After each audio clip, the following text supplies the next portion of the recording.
Buenas tardes, con ustedes tenemos el programa audiovisual Rutas del Aprendizaje. Este es el módulo 1, donde vamos a conversar sobre el sistema curricular y los enfoques de los aprendizajes fundamentales. Esta es la sesión primera, que es el día de hoy, miércoles 22. Nos acompaña en esta sesión Lucho Guerrero, quien es asesor pedagógico del Ministerio de Educación, del ministro Jaime Saavedra. Este programa que fue lanzado el 18 de diciembre con la presencia del viceministro de Gestión Pedagógica, Martín Vegas, y la directora general de Educación Básica Regular, Patricia Andrade, lo que buscan es justamente acercar el trabajo de las rutas del aprendizaje a ustedes, colegas docentes, a lo largo y ancho de todo el país, y conseguir aclarar dudas, ahondar en los usos pedagógicos que podemos darle a las rutas del aprendizaje y entender un poco más la dinámica de lo que queremos lograr con la aplicación de estas rutas focalizadas en comunicación, matemáticas, ciudadanía y ciencias, esperando justamente de que estos instrumentos curriculares, instrumentos pedagógicos, los ayuden ustedes docentes en la construcción de su práctica docente y poder conseguir mejorar los logros de aprendizaje de todos y cada uno de nuestros estudiantes en nuestras aulas. Entonces, como les decía hace unos instantes, Lucho Guerrero nos acompaña y vamos a dar inicio entonces a este programa del día de hoy para trabajar cuál es el enfoque que queremos darle a nuestro trabajo en las rutas del aprendizaje para poder orientar el trabajo que vamos a hacer en nuestras aulas en el año que viene. Vamos a un corte y después volvemos con Lucho Guerrero, con quien vamos a conversar y ahondar un poco el trabajo que está preparado para el día de hoy.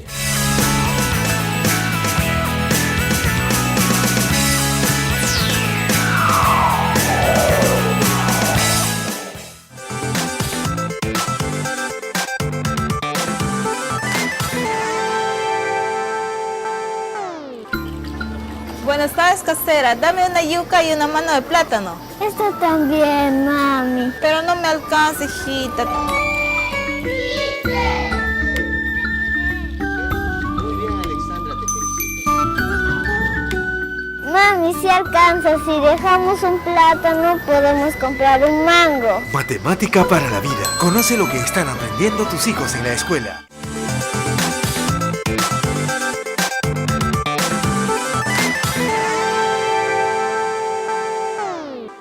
Pablito, ¿cuál es la dirección de la feria?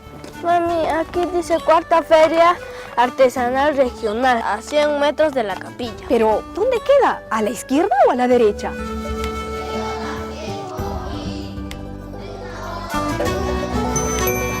Aquí dice, avanzamos una cuadra y luego a la izquierda. A partir de hoy, serás mi guía. Comunicación para la vida. Conoce lo que están aprendiendo tus hijos en la escuela.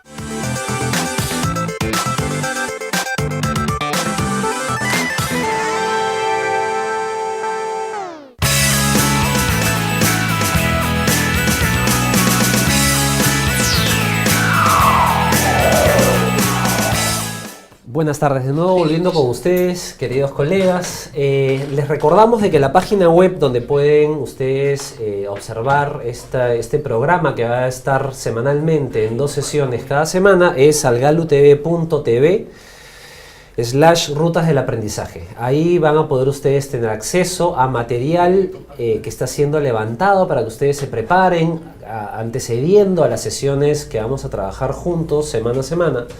También va a haber acceso al chat para que ustedes puedan interactuar con esos especialistas que se encuentran respondiendo y atendiendo cada una de sus preguntas, requerimientos de información y además poder interactuar con nosotros aquí en el set. Y finalmente, darle la bienvenida a Lucho, quien está con nosotros. Él es asesor pedagógico del ministro de Educación, el doctor Jaime Saavedra. Bienvenido, Lucho. Hola, estamos ¿cómo estás, Paul? felices de estar contigo. Pero antes tenemos una sorpresita, Lucho. Hemos preparado una encuesta porque queremos entrar un poco en calor en la discusión que vamos a tener el día de hoy. Y la pregunta con la cual nos hemos acercado a un grupo de profesionales, hemos salido a la calle a preguntarle, básicamente es si se consideran personas competentes en el oficio o actividad que ellos realizan y por qué. Entonces el centro de la pregunta es el tema de la competencia, que es un poco lo que vamos a discutir el día de hoy con Lucho y con otras intervenciones que hemos preparado para el día de hoy. Entonces damos pase a las encuestas que hemos preparado.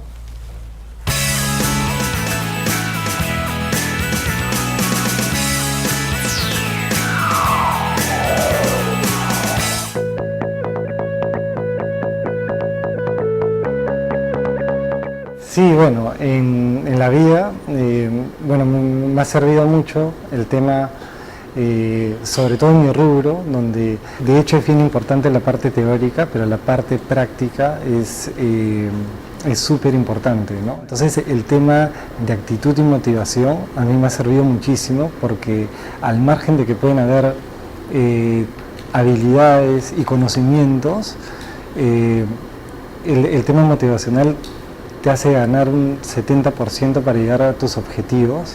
Para empezar tengo que decir que yo amo mi profesión, entonces yo creo que eso hace que yo sea competente. Todo lo que yo realizo en mi carrera lo hago por placer.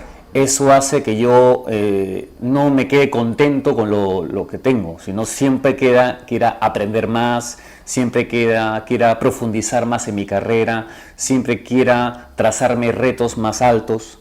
Entonces yo creo que el placer está muy relacionado a lo bueno que puedes ser tú en tu carrera. Sí, sí me considero competente, porque yo brindo todos mis conocimientos adquiridos universitarios, que en realidad es el 50% de toda una carrera, y de ahí las experiencias profesionales que me han ayudado bastante, me han ayudado a adquirir conocimientos de cada persona, de cada jefe, de cada subordinado, para yo llegar a realizar mis tareas, mis labores, lo que me encomiendan muy bien, ¿no? Sí, me considero competente porque cumplo con la misión, en este caso del Cuerpo General de Bomberos, que es ayudar a las personas. Si bien me enseñaron muchas cosas que yo en el largo de mi vida no pensé nunca aprender, como primeros auxilios o el manejo de extintores, el manejo de algunas herramientas para hacer algunas actividades como rescate vehiculares, toda esta teoría que nos pueden enseñar en las aulas se termina en el momento que uno se gradúa de bombero y la lleva a la práctica en las emergencias, ¿no?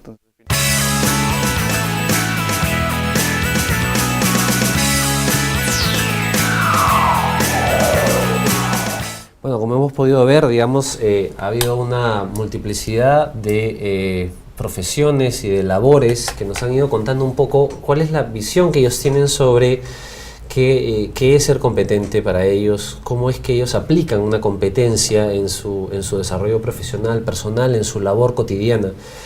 Pero también hacen esta distinción entre la teoría y la práctica. Entonces, de repente, Lucho, nos puedes ayudar un poco entrando en este tema. O sea, la competencia es una competencia teórica, es una competencia práctica. ¿Cómo podemos comenzar a distinguir este tema?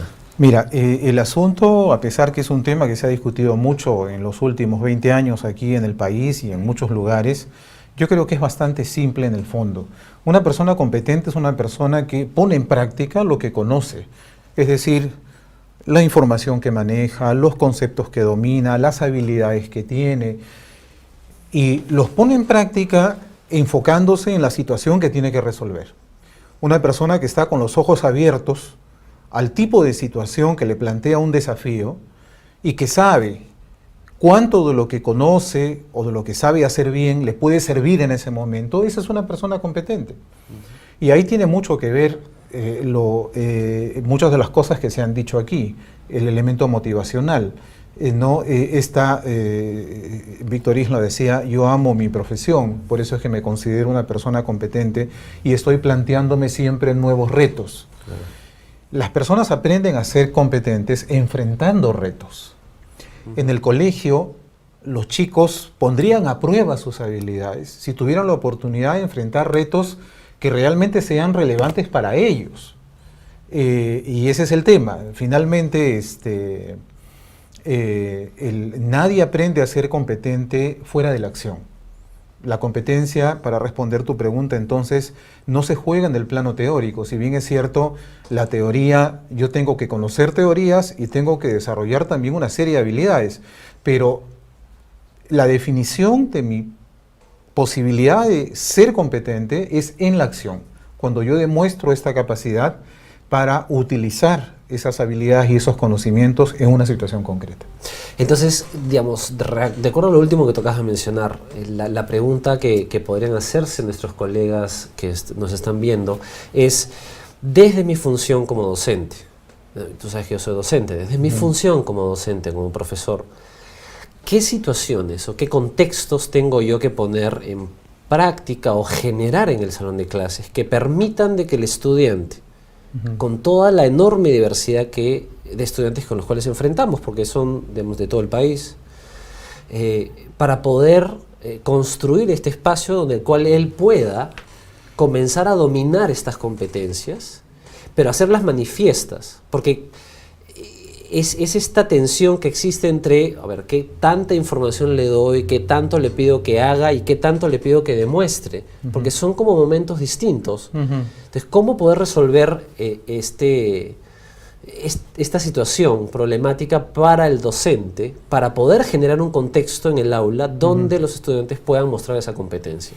A ver, en primer lugar, yo creo que conversando hace pocas semanas con un experto en enseñanza de la literatura de Argentina, con el doctor Gustavo Bombini, una de las cosas que él recordaba es que los que producen literatura infantil y juvenil, bueno, no solamente en Argentina, sino aquí también, tienen éxito en la medida que conocen cuáles son las características de sus potenciales lectores.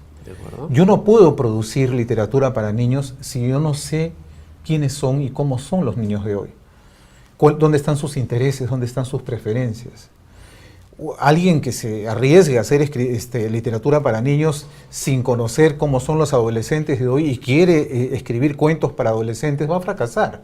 Yo tengo que conocer mi público. Yo traslado esa reflexión al campo de la educación. Yo no puedo conseguir enganchar a mis estudiantes en una situación de aprendizaje si es que no los conozco y no sé por dónde van sus intereses, por dónde van sus aspiraciones. Es cierto, hay una gran diversidad en el aula, eso es innegable. Pero mira, por ejemplo, en el campo de la escritura, una cosa es que los chicos produzcan un escrito copiando un texto que el profesor ha escrito en la pizarra previamente, y otra cosa es que los chicos escriban un texto contando una experiencia personal. En el segundo caso, escribir puede representar un desafío. En el primer caso no, pues yo tengo que copiar una pizarra, la copio, y puedo copiarla como puedo negarme a copiarla también, porque eso no me reta. Claro. Solo tengo que transcribir.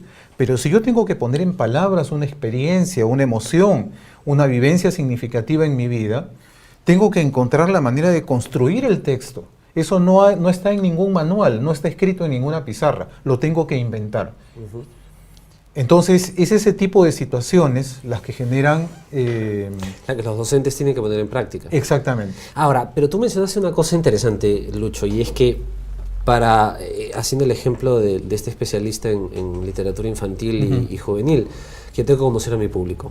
Es innegable que ustedes, colegas, conocen a sus estudiantes, muchos de ustedes son profesores de primaria, y han tenido la oportunidad de acompañar, porque hay esta práctica de acompañar a las promociones, digamos, ¿no? Y se convierten en parte de nuestra familia, ¿no? Y en secundaria es un poquito más difícil, pero, digamos, también hay niveles de reflexión mayor y se pueden generar lazos de conocimiento por parte de nosotros docentes y los estudiantes. Entonces, claro, hay un conocimiento. La pregunta es cómo, digamos, articular este conocimiento en una práctica que esté orientada a desarrollar competencias. Pero tú decías muy bien, una cosa es copiar un texto, y claro, están cumpliendo la función de enfrentarse frente a un texto, digamos, de un tipo determinado de literatura, que probablemente el currículo nacional no los pida, porque está así descrito. Sin embargo, pensar una situación en la cual el estudiante tiene que construir un texto a partir de su experiencia, involucra una serie de habilidades. Eso es un ejemplo claro de cómo aterrizar el tema de la competencia. Pero yo me pregunto, ¿cómo los docentes, que son nuestro público hoy en día, ahorita, pueden a partir de la comprensión de este enfoque de competencias, con las rutas del aprendizaje, que son estos documentos que han sido producidos en el Ministerio para orientar su práctica, ¿cómo pueden aterrizar esto en una práctica? O sea, ¿cómo pueden traducir este documento que tiene un montón de cuadros, un montón de explicaciones, cuadros de doble entrada, tiene una seriación de cómo se tiene que trabajar? ¿Cómo hacer que ese documento que esté en blanco y negro se convierta en una práctica de enfoque de competencias, que es un poco la primera discusión de este primer módulo? Porque como tú bien sabes, vienen 4 módulos más, donde vamos a entrar ya en cada tema. Claro. ¿No? Entonces, porque claro, el ejemplo que tú has dado es súper útil, pero la pregunta que puede hacer un profesor de primaria es: ¿y cómo hago yo para hacer un trabajo interdisciplinario a partir del enfoque de competencias, en el cual no solo está la literatura, la matemática y la ciencia, sino puede estar de repente también la ciudadanía? Claro. O sea, ¿cómo hacer eso de allí más efectivo? A ver, vamos por partes. Yo quisiera empezar con un ejemplo. Retomemos el de la escritura.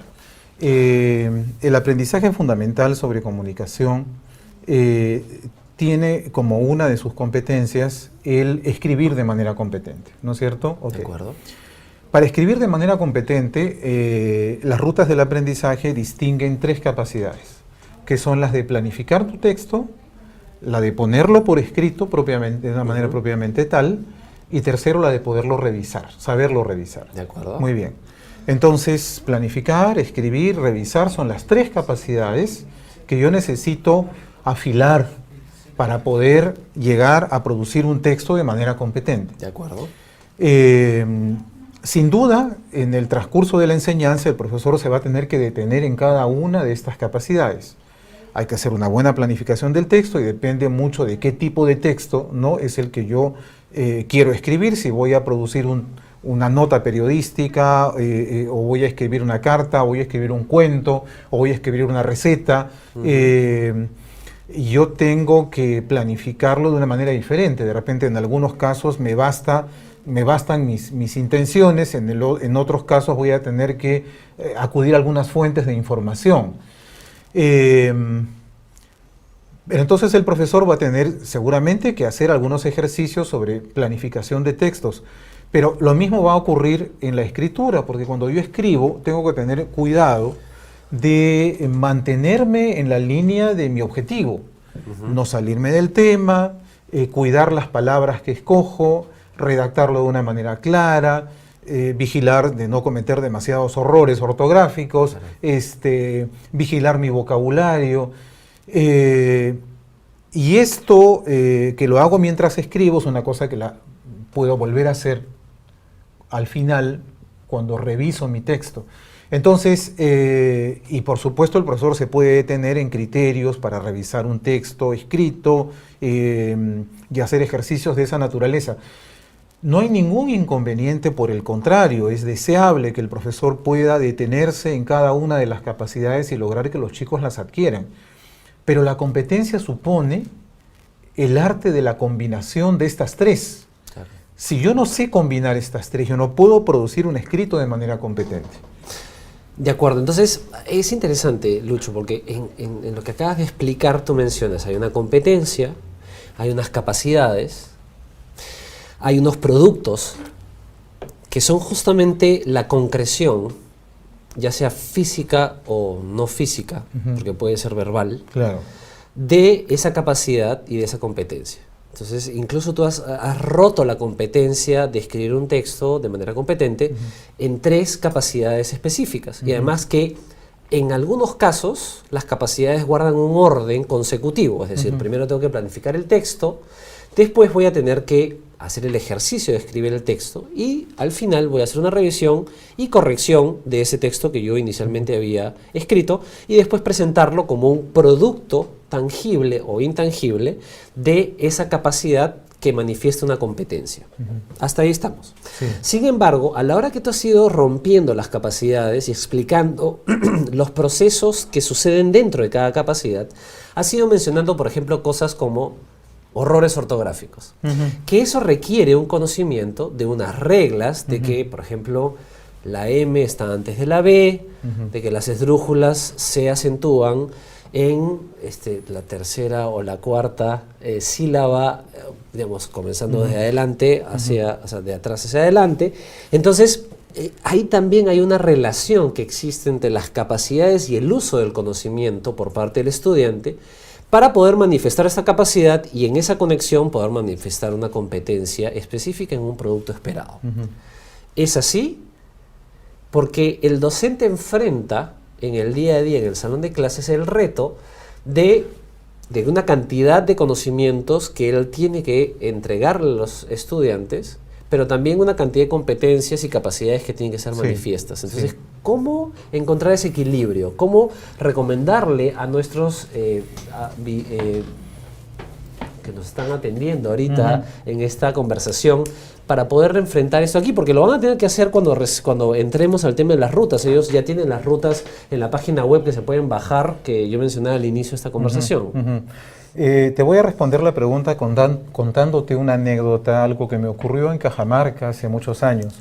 Se me acercó en una oportunidad un grupo de enfermeras que tenía como proyecto el enseñarle a niños de 6º grado de primaria a preparar papillas para sus hermanos menores, para sus hermanos que eran todavía bebés. Bajo la premisa de que la madre podía, digamos, los niños de 11, 12 años podían ser mucho más abiertos. De hecho, muchos de ellos se quedaban cuidando a sus hermanitos pequeños en casa, podían estar mucho más abiertos a este tipo de preparación de alimentos que la propia mamá. ¿De acuerdo? Entonces, ellos tenían un módulo que constaba de 7 clases. Las primeras 6 eran información. Les daban a los chicos información nutricional, información sobre la preparación de alimentos, sobre el valor de las verduras, de la carne. Es decir, las 6 primeras clases eran pura información y en la 7ª, que era la última, los chicos preparaban una papilla supuestamente aplicando todos los conocimientos que les habían entregado. Me preguntaron mi opinión y yo les dije, me parece genial lo que han hecho, lo único que yo haría sería hacer todo al revés. Es decir, pongan a los chicos a preparar papillas, partiendo de los conocimientos previos que ya tienen. Y a partir de la experiencia de combinar alimentos, de lo que han visto hacer a su mamá o de lo que han escuchado por ahí en televisión o en casa, se les va a ir despertando la necesidad de ampliar información sobre algunas combinaciones o algunos ingredientes que de repente no les han permitido tener un buen resultado. Entonces, la información es fundamental y los chicos tienen que acceder a ella así como tienen que acceder a conceptos. El asunto es cómo se los das. Cuando tú aprendes idiomas, incluso, digamos, toda esta metodología de meterte toda la gramática de la lengua primero para que después la apliques, ¿no es cierto? Ya no se usa, ¿no es cierto? Entonces ponte a conversar y anda descubriendo las necesidades de utilizar otras herramientas y otros conocimientos para ir perfeccionando tu capacidad de conversación, tu capacidad de lectura, tu capacidad de producción de textos en el idioma que estás aprendiendo. Entonces yo creo que es por ahí el asunto, ¿no? Nosotros, como venimos, digamos, somos alguien dijo que somos pues hijos de Descartes, ¿no? Entonces estamos nosotros siempre con el pensamiento deductivo, ¿no? Queriendo enfocar toda la enseñanza. Entonces primero te doy la teoría para que después apliques. Claro. Cuando lo que hay que hacer es que los chicos salgan a la cancha, ¿no? Y a partir de esa experiencia y de varias experiencias que yo voy a reiterar en la acción, yo voy a recurrir a la información, voy a recurrir a los conceptos, voy a recurrir a las técnicas y voy a ir enriqueciendo la capacidad de desenvolvimiento de los chicos en la acción. Entonces, nuestra labor como docentes, Lucho, sería construir espacios y contextos en el aula que permitan que, ya sea por el uso de los saberes previos, ya sea por el enfrentar nuestros saberes con los saberes nuevos, o enfrentar una tarea específica, poder elucidar el conocimiento que necesitamos, la capacidad que tenemos que envolver ese conocimiento y en la junta de las capacidades poder construir esta competencia que nos permita demostrar de lo que sabemos hacer, de lo que somos capaces de conseguir, de esa parte emocional que mencionaba Cristian Isla. Así es.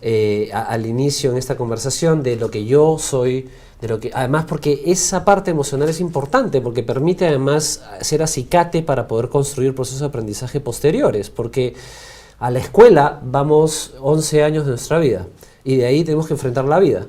Y un poco parte del reto nosotros como docentes es construir competencias para la vida, y creo justamente que parte del esfuerzo de las rutas del aprendizaje como instrumento es construir situaciones de aprendizaje para la vida.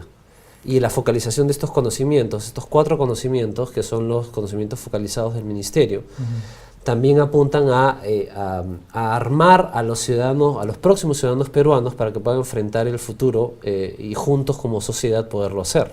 Volvamos a lo de Víctor Isla. Si yo enfrento en el colegio retos que despiertan mi curiosidad, que me interesan, que me importan, yo voy a actuar con motivación en la búsqueda de una solución.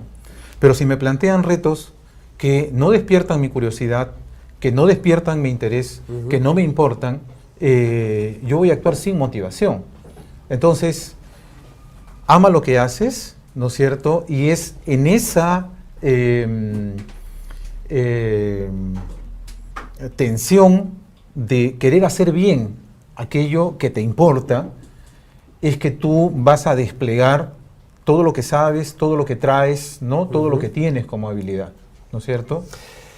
Mira, Lucho, en realidad este es el inicio de una conversación. El módulo de hoy día es en realidad el primero de muchos más. Estamos hablando de un espacio de tiempo de cerca de 2 meses donde vamos a tener sesiones donde vamos a poder ir desempaquetando un poco más esta conversación sobre el enfoque. Esta primera conversación con Lucho en realidad ha sido un hincapié, digamos, para comenzar a discutir ustedes y nosotros en el proceso de pensar juntos y entender mejor el enfoque de competencias. Y para eso quiero presentarles unas 4 ideas fuerzas sobre lo que acabamos de conversar. Una primera idea fuerza que tenemos que tener en cuenta es que la competencia es un actuar sobre la realidad, es decir, el conocimiento y la competencia tienen una razón instrumental que tiene que ver con nuestra relación con la realidad y que tenemos que transformarla.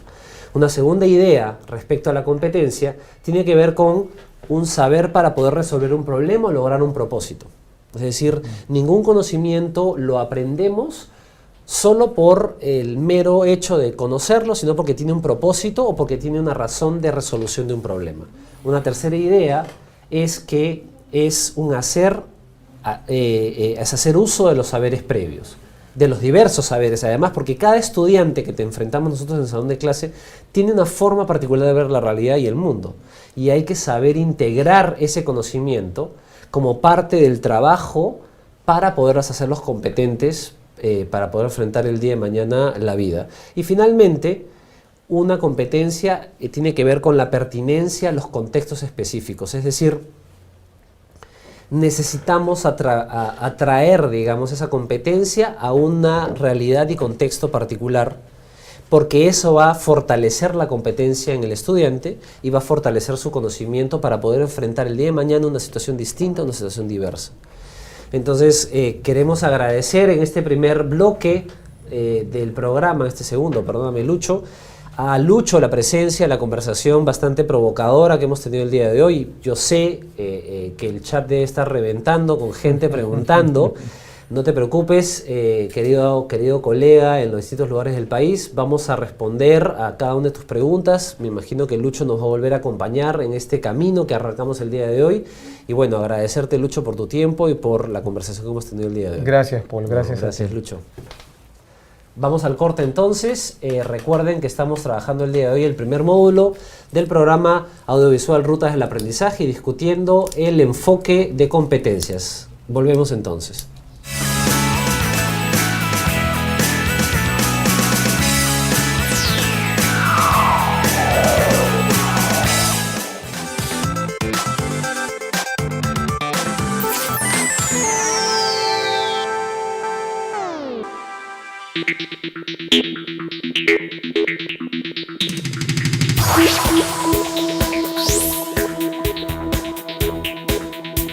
Bienvenidos a la plataforma virtual de capacitación para rutas del aprendizaje. Esta contiene módulos virtuales de matemática, ciudadanía y comunicación, a los cuales se puede acceder con solo un clic desde los banners compartidos a través del correo electrónico, redes sociales o página web. Esta plataforma virtual e interactiva tiene muchos componentes y entre los principales podemos señalar transmisiones en vivo, consultas en línea, videoteca virtual, foros temáticos, descarga de materiales. Transmisiones en vivo. En cada sesión, los participantes de todas las regiones del país pueden hacer preguntas y comentarios a los facilitadores o expositores. A través del chat, llamadas telefónicas o videollamadas, podrán interactuar en tiempo real sobre determinado tema, cuyo material de contenido ha sido entregado con la debida anticipación. Otra de las herramientas que se encuentra a su disposición es una aplicación que le ayudará a sistematizar las ideas fuerza y guardar links de interés. Consultas en línea. Consideramos fundamental que los conocimientos se vean traducidos en resultados comunes. A través de un cuestionario en línea, completado al finalizar cada sesión, podremos conocer cuánto se está avanzando y también cómo mejorar los procesos de enseñanza y aprendizaje en línea. Videoteca virtual. Todos los programas en vivo quedarán en demanda para consultas posteriores o descargas según sea el caso. Como complemento también se encuentra a su disposición la sistematización de las principales ponencias y el link a los materiales consultados en la respectiva sesión. Foros temáticos.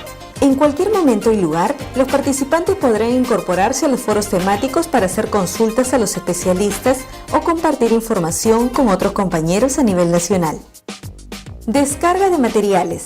Periódicamente se irá incorporando información clasificada para incrementar el conocimiento y fomentar la investigación por parte de los usuarios asistentes. Luego de ingresar a la sección Materiales, tendrá la opción de lectura en línea y descarga de archivos en diferentes formatos. Les invitamos a visitar la plataforma virtual e interactiva, creada especialmente para la capacitación sobre rutas del aprendizaje, y verán cuán fácil es capacitarse con este método audiovisual efectivo y completo. Salvaluz TV Online, comunicación que nos acerca.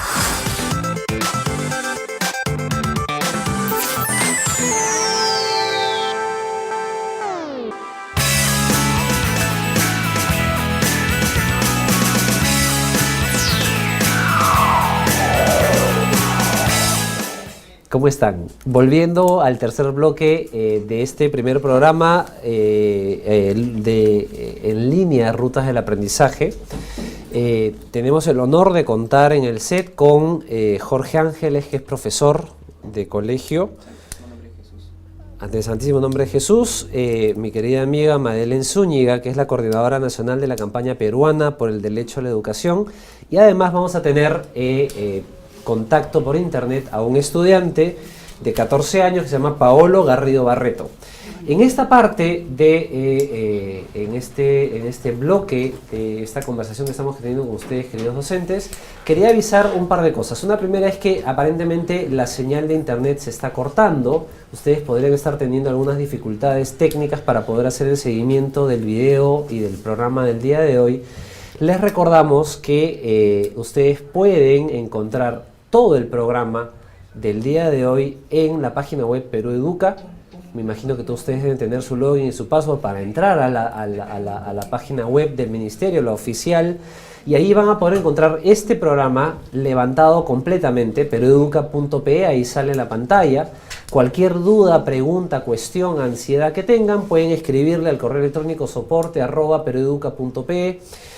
Pero entonces, el tema que nos convoca el día de hoy para este bloque y las conversaciones que vamos a tener van a ser cómo era la educación antes, cómo es ahora y cómo debería ser. Esa es la pregunta motivadora, y para eso vamos a lanzar un video para arrancar esta conversación.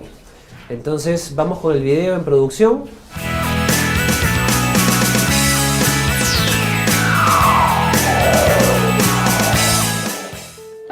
Se reúne a un grupo de maestros, a los que se les pide cerrar los ojos para recordar sus días en la escuela.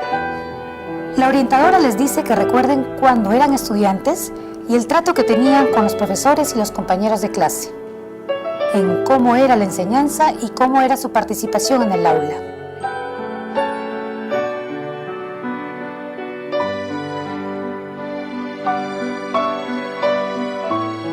Finalmente, les pide que abran los ojos para dar por concluida la dinámica.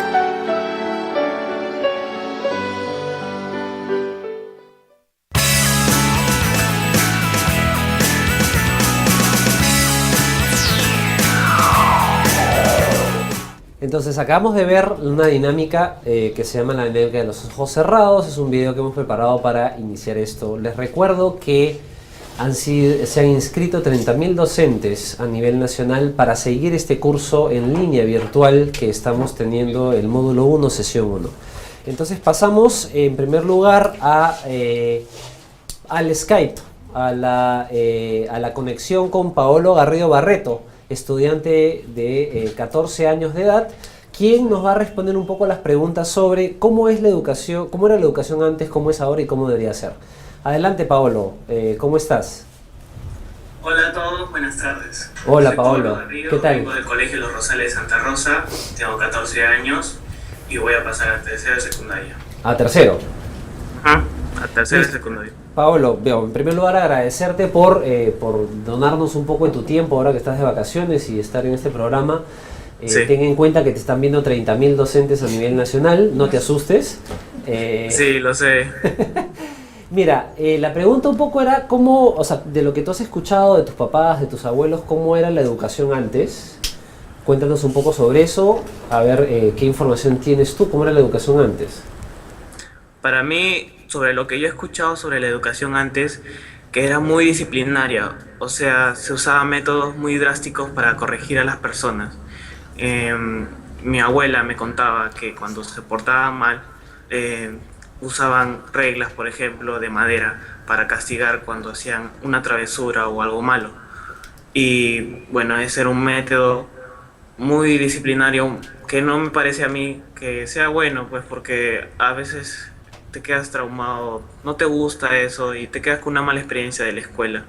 Y eso es que lo que yo sé que pasaba en la escuela antes de que mejorara eso y que ya no existiera eso, quedara atrás. Paolo, y ahora cómo es la educación respecto a esa memoria que nos acabas de compartir de lo que has escuchado de tus abuelos?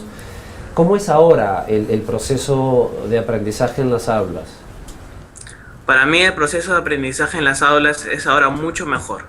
Ya no se toman esos medios disciplinarios, ahora los profesores, algunos, toman la educación como con más fuerza, como que con más sentimiento para poder enseñar a los alumnos. Yo tengo profesores que con mucho empeño, porque les gusta su trabajo, dan todo para que los alumnos entiendan. Y yo sé que muchos profesores hacen lo mismo, con su buena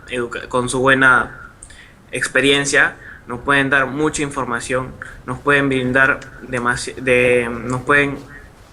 podemos ser grandes personas con ellos. Y yo les agradezco mucho a los profesores por darme esa oportunidad, por ayudarme a ser una gran persona en el Perú. Ahora, Paolo, solo rescato solo menciono y hago énfasis en dos elementos adicionales de lo que acabas de responder. Y uno primero es que tiene que ver con el tema de, haces un énfasis en que los profesores están ahora abocados a lograr de que tú comprendas y entiendas. Ese es un primer elemento. Y el segundo elemento tiene que ver con esta visión de que te están formando o educando para ser un mejor peruano. Entonces ahí hay dos elementos que me parece que son interesantes relevar y poner énfasis, porque me parece que son énfasis que tienen que estar en una práctica de un docente que enseña para lograr estudiantes competentes. Ahora, te hago una pregunta. De acuerdo a esto, ¿cuál es tu opinión o qué es lo que crees que cómo debería ser la educación el día de mañana? O sea, nos has contado cómo era antes, cómo es ahora y cómo debería ser mañana. ¿Cuál es tu opinión respecto a eso? Ya, para mí la educación debería ser más tecnológica, con muchos aparatos, con muchas cosas que nos puedan brindar más información, como por ejemplo pantallas donde nos enseñen que, o sea, en el tiempo prehistórico, por ejemplo, los dinosaurios cómo eran, mostrarnos figuras, cosas que nos puedan, que nos den interés sobre el tema, para poder darle más empeño y poder aprender más cosas.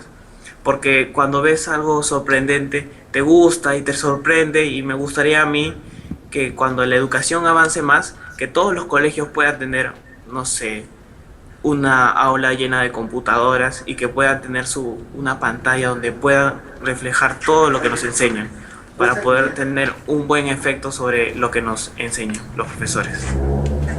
Ok, Paolo, te agradezco tu tiempo de nuevo. Espero que pases un verano bueno, descansando, productivo, que puedas aplicar lo que has aprendido en tercero de secundaria, ahora que vas a pasar a cuarto. Y bueno, finalmente agradecerte y recordarte que el esfuerzo, y una de las cosas que tú mencionas es el tema de la motivación, es clave para poder aprender. Y nada, agradecerte por participar en este proceso. Gracias. Listo. Entonces, a ver, habiendo conversado un poco con Paolo, han salido algunos puntos respecto a cómo era la educación antes, cómo es la educación ahora y cómo debería ser la educación el día de mañana. Y ahora, digamos que hemos estado en contacto con un estudiante vía internet. Además, él pedía una educación más tecnológica y además le hemos hecho una entrevista en vivo y en directo. Él está ahorita en Chaclacayo, nos está respondiendo desde allá.